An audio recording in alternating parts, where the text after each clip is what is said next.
Oh, I got the thumbs up and everything.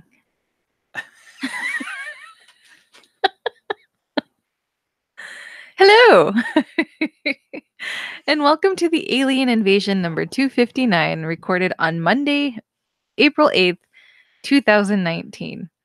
I am Anessa, along with my co host, Brad. Hello. Welcome.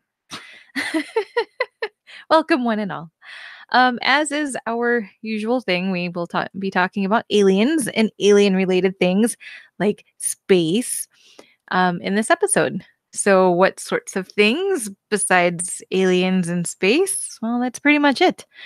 We have music for space, scientists attempt to photograph a black hole, and a cigar shaped UFO is spotted in Rhode Island. And we will also be reviewing Invasion of Chestnut Ridge. But before all of that, though, our question. Ooh. So, if there are indeed planets out there with life, intelligent life, I should say, do you think that those beings worry about UFOs or conspiracy theories like humans do? Like, are they as paranoid as humans, or do you think they're pretty practical, logical, grounded? God, I'm hoping that they've got their crap together. If you're going to travel interstellar space, I don't think you have time for making tinfoil hats. Maybe they're like some super cool metal hats. Super cool metal hats. I could go with the default unobtainium, which seems to be a popular sci-fi metal. So yeah, I don't know. I guess it kind of depends on like how. Trying to think of the word. Not necessarily practical, but reasonable, maybe. I don't know. We're kind of governed by like our imagination and emotions. So we tend to overthink things that may not necessarily be a thing. Or the current state of anti-science. Where it's always been a thing, though. It's just gotten It's just worse. more noticeable now that everybody and their grandmother's on the internet. I'm doing research. Tappity tap, tap, tap, tap, tap, tap, tap. I got my PhD. The earth is flat. Whoop, whoop. I got my PhD in Google. What? Fun times. And now for the news. All right. So, as I mentioned, music for space, which I thought was kind of a cool story. It's one thing that you don't necessarily think about is like music in space. You always think of, like different experiments with plants or animals or insects or human reproduction, that sort of thing. But you never really think about like music in space and how it can affect the astronauts. So anyway, music has long been known to affect people's mood. A certain tune can lift up or bring you to tears, make you focus, relax, or even run faster. Now, a study is investigating how the power of music may improve human performance in one of the most stressful and alien environments we know: space. Music can help relate or release a cocktail of hormones that have a positive effect on us: oxytocin, endorphin, serotonin, and dopamine. Besides the pleasure we get from it, music can be used to prolong proficiency and reduce anxiety. Stress factors in space can lead to disrupted sleep, impaired time perception, and spatial orientation. Space appeared to me as the perfect testing ground to use anti-stress music, says violin teacher Luis Luke Alvarez, whose Music for Space project puts the psychophysiological research of music at the services of space exploration. Excuse me.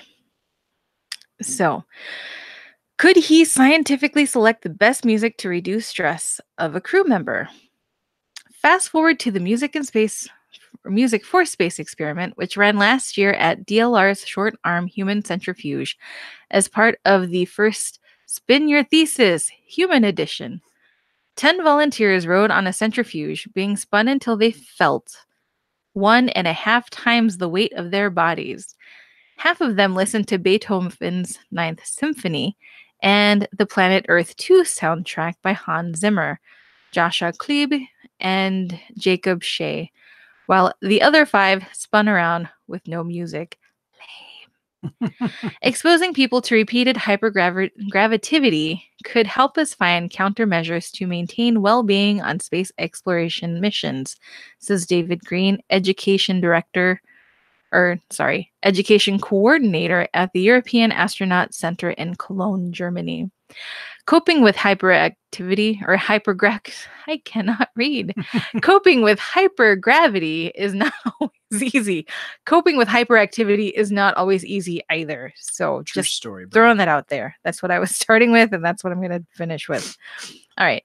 So changes in the vestibular system can lead to disorientation and dizziness, which vestibular, I believe, has to do with the ears and inner ears and all that fun stuff. So anyway, test subjects can become tense, anxious, or even fearful. The team from Hungarian and French universities evaluated the stress levels on the subjects by looking at muscle tone with a device called myotone, as well as measuring the levels of stress hormones and recording the subjects' feelings. The music samples were shortlisted after taking into account both the changes in speed of the centrifuge and the preferences of the listeners. The study showed that music had a positive impact, but would need more tests to get statistically meaningful results. Participants had a tendency to prefer a slower pace, constant pitch music to ease through the acceleration. Joshua Klebe, co-composer of the Planet Earth 2 music, said, "It's amazing to hear our music has the ability to exist far beyond the series itself. I have such tremendous respect for anyone involved in space exploration and can only imagine the pressures astronauts endure. Today, there are 2 guitars, a keyboard, and a saxophone on the International Space Station, but instruments would also be a part of future trips too.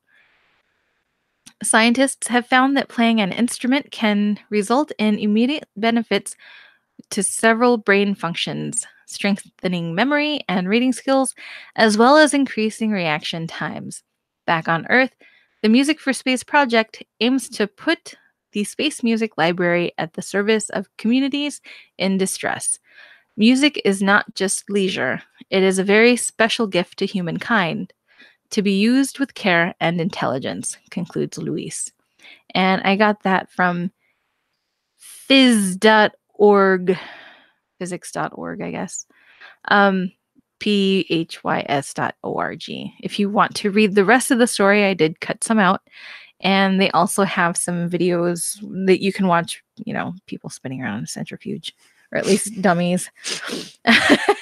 For those that are unfamiliar with the workings of a centrifuge, it's kind of cool to watch. So, yeah, and there's a picture of Catherine Coleman playing a flute on board the ISS back in 2011. I don't know. I guess I just never really thought about people playing instruments beyond the guitar, and I think that was because of now I'm drawing a blank on his name. Canadian astronaut. Yeah. Chris Hatley? No. Oh, my Aiken. Hansen. Hadfield. Chris Hadfield.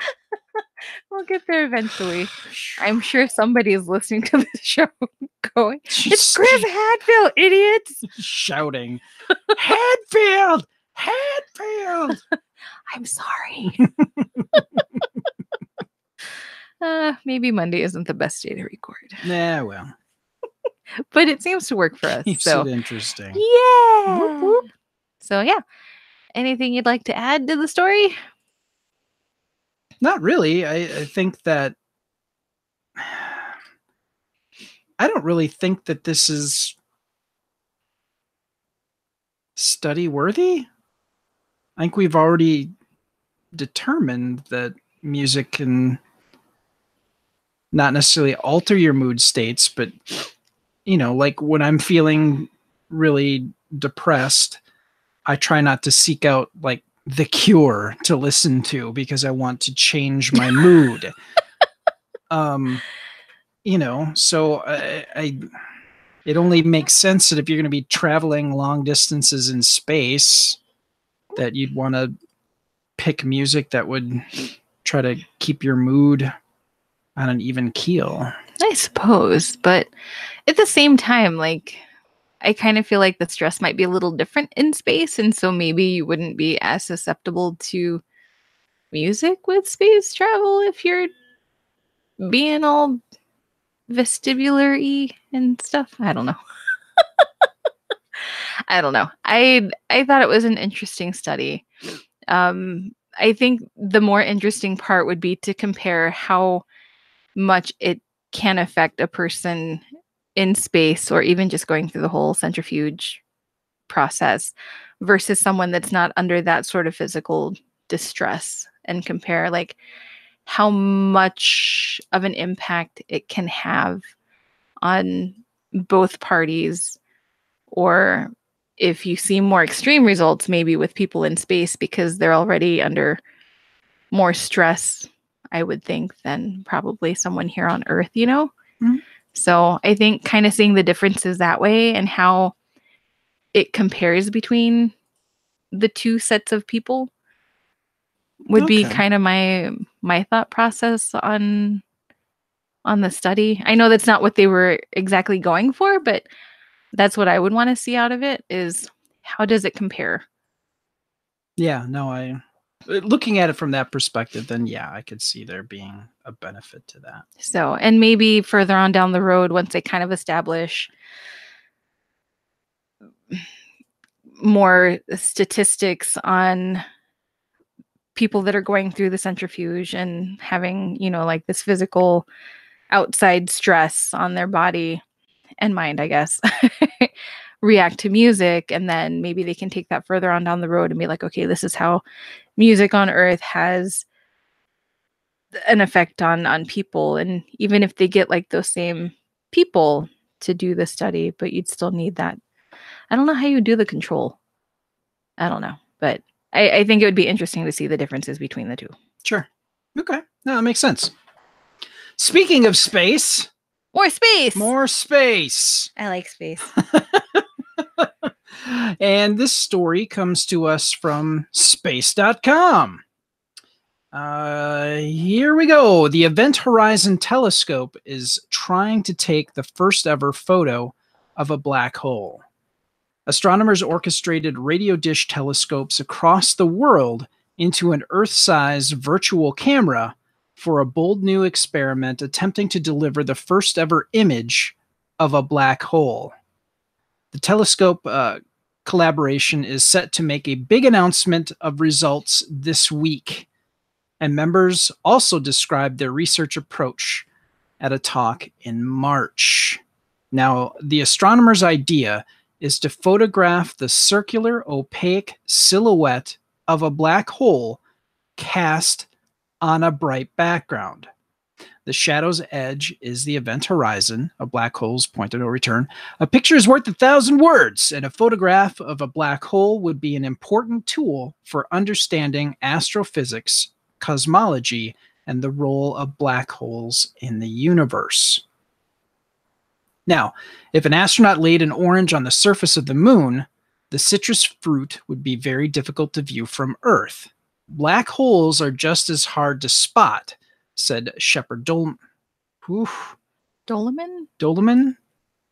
That's my guess. Daleman, the project director of an ambitious new project called the Event Horizon Telescope.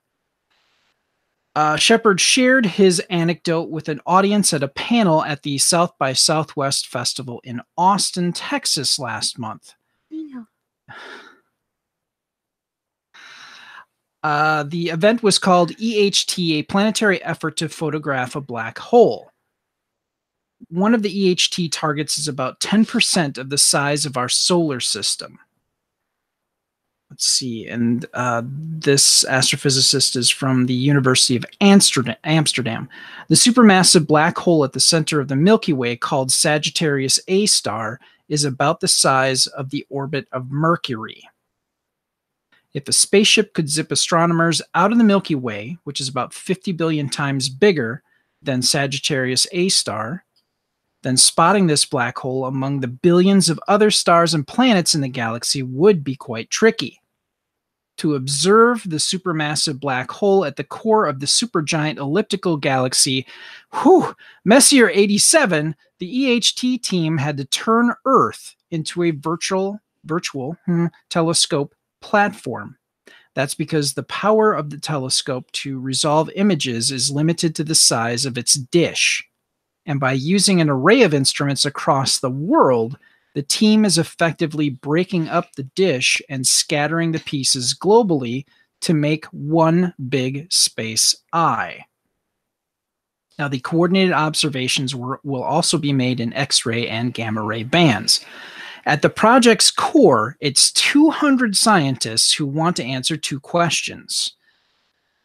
The first is simply if photographing a black hole is possible, but the second important thing they ask is if Einstein was 100% right about how black holes behave. And let's see. Who is this? Shepard is quoted as saying, Einstein told us 100 years ago exactly what the size and shape of the black hole's shadow would be. If we could lay a ruler across that shadow, we'd be able to test Einstein's theory of the black hole boundary. The team also wanted to build models that would describe black holes in various circumstances, which will then be compared to EHT observations. Holy crap. In the work described at South by Southwest, the team used graphics processing units, GPUs, like the ones used in your favorite video game consoles or your computer to model all the hypothetical varieties of a black hole environment. They produce hundreds of gigabytes of 3D volume data to model the possibilities. I wonder if they had like a PS3 array. I know those were pretty big with astronomy teams. It's possible, or they might have upgraded to like a PS4. That's a little more it's processing really, power. If you get a chance, dear listener, take a look at news stories of PS3s being used as like processing farms, essentially, for data for astronomy purposes. It's absolutely... It's wonderful to see these sad PS3s that were going to be thrown away being repurposed for something truly wonderful and important. Okay. They produced hundreds of gigabytes of 3D volume data to model the possibilities. Let's see. Photons, plasma, gas, magnetic fields are all described in the black hole's forecast. Once they get one, the team can compare an image of a black hole's shadow to the different scenarios processed by the GPUs in order to make the most realistic simulation of how a black hole behaves based on our current understanding of physics. So, damn. Yeah. Also, I don't know that it was mentioned here, but April 10th at 9 o'clock Eastern Daylight Time is when they're going to announce the Event Horizon Telescope's first results. Yeah, so 2 days from today, the recording of this particular episode. Yeah, and we got this from space.com. If you want to take a look in the show notes and see additional information, if you're like, they have some really neat graphics that talk a bit more about a black hole and the different components. If you're not very familiar with the different components, I don't know. Astronomy is a very big, vast science, and there's a lot. And I know people have a hard time wrapping their head around, well, one, the vastness of space, But just learning about the different parts and stars and whatnot, the physics of astronomy. Yeah, once you get to black hole level of astronomy, all bets are kind of off to a certain degree until we can, gather enough data to see if Einstein was right. And if not, where do we go from there with the data we have and redo that particular portion of physics? Yeah. Yeah. And there's also a cool map that shows you where all of the telescopes are located too. So you can kind of see them scattered throughout the world. Yeah. Yeah, it's like you've got Chile, you've got Mexico, you have Arizona, you've got Antarctica, you've got Greenland. You've got it all over the place. Yeah. And they had to do it all over the planet to get the amount of data that they needed to make this thing happen. So yeah, please do check out space.com and just do a search for Event Horizon Telescope if this information isn't up in the show notes right away. You can find it there. It's absolutely fascinating. Yeah, it's kind of big news. Kind of a big deal. Speaking of a big deal, there's a big deal in Rhode Island. What? Yeah, that's what I hear. Tell us more. Well, you are in luck, dear listener and or listeners. This was a fairly recent sighting too. This was on March 27th of 2019. So this individual, who we have no idea who it is, they decided to remain totally anonymous and provided zero contact information to New Fork. So this is where I found this. I saw what seemed to be a cigar-shaped object glowing brightly zoom across my home, then fly across the sky again. Just moved into our new home. I have noticed a ton of low-flying military helicopters flying over our home at all hours of the day into the night, at least 3 to 4 times a week. I am fully aware there is a military base in Coventry, Rhode Island, so I accepted the fact that they were doing drills of some sort. On March 27th, 2019, at 8:30 p.m., I heard the helicopters flying low to the point it was vibrating my home. I went outside and looked up into the sky and saw the helicopters flying away. What I saw next was baffling. I saw what looked like a shooting star, but it wasn't that. It was low enough to see the cigar-shaped, quote, bright light, unquote, zoom across the sky when it went back and forth and then over the trees. I could still see it, but with the tree limbs, it looked like it was flashing, but it wasn't. It was a constant glow. I took out my cell phone to videotape it, hoping to catch it again, and I did. Now, could it have been some sort of military drone? Maybe, but I've never seen a drone fly across the sky this fast. Then again, I have no clue what the military owns. But it was by far the craziest thing I've witnessed in my whole life. That would be pretty crazy. Mm-hmm. True that. Yeah, I didn't see, because it's a spreadsheet that I pulled it from on New Fork, so I didn't see footage attached to this particular post. It would have been cool to see, even if it was shaky. There was one in there that had tried to capture their UFO sighting, but had like no luck. It didn't turn out or something. But anyway, it would have been neat to see. But yeah, so that was in, I'm probably going to say this wrong, and I apologize to people in Rhode Island. Scituate, Rhode Island, Situate. Yeah, well, have to see that you did as good as I could. Okay. Well, if anybody is from Rhode Island and can tell us exactly how that should be said, Feel free to to straighten us out. Yep. And the duration of this sighting lasted about 20 seconds, it sounds like. So, yeah. If you enjoy the Alien Invasion podcast and would like to do more than just subscribe, please consider becoming a partner with us. Go to gncasts.com/support and click on the Patreon link. consider sending us a buck or two. Just, a little bit, tiny bit. Doesn't have to be much. Your help will go a long way with helping us grow our content and host our content. So again, to become a partner with us, go to gncasts.com/support. And now, Brad and Anessa watch a thing. Pics and warnings. Yes. And that thing is Invasion at Chestnut Ridge. Bum, bum, bum. I was very disappointed. I'm just right out of the gate.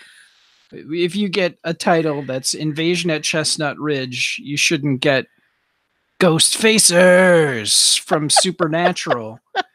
We've been watching a lot of Supernatural, so expect more of that in the future. I'm sorry. I was thoroughly disappointed. I thought it was interesting. Now, I'm going to flip the video footage upside down at the beginning was kind of distracting and lame, but overall, I thought some of the stories were kind of interesting. So, yeah, to be clear, the information was very interesting. They did interview a number of people that actually took part in these investigations. Or were witnesses. Or they had documentation or recordings of the people that actually witnessed some of these older sightings in the Chestnut Ridge area. From a historical information standpoint, it was great. It really, especially if you're playing Fallout 76, it's kind of in that area, kids. And it's just neat to hear the folk tales and all of these stories of people who witnessed big feet, multiple Bigfoots, and UFOs and things like that. But the videography choices that were made were high school student level. Shaky camera with stationary witness. Woo, shake the camera. And that's exactly when I said, oh, great, we're watching a Ghost Facers episode. To be clear, as a person who I was a part of a group that did ghost investigations and UFO investigations and things like that. They do UFOs too? They can. I totally want to join. There's a serious time commitment. Is there? Yes. Like overnights during the week, weekends.